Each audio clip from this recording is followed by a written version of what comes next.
Welcome to Auto Resolve. In this guide, I will show you how to fix the Highguard packet burst error and reduce lag. Fix 1. Restart your router. Step 1.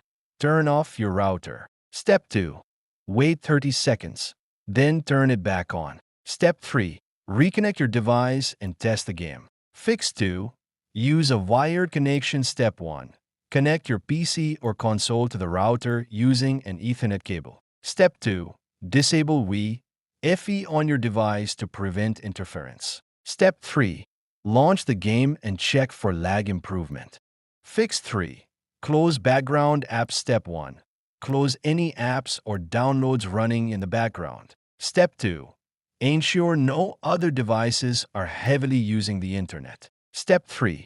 Restart the game to see if the error is gone. Fix 4.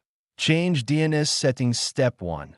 Go to your network settings. Step 2. Set DNS to 8.8.8 primary and 8.8.4.4 secondary. Step 3. Save settings and restart the game.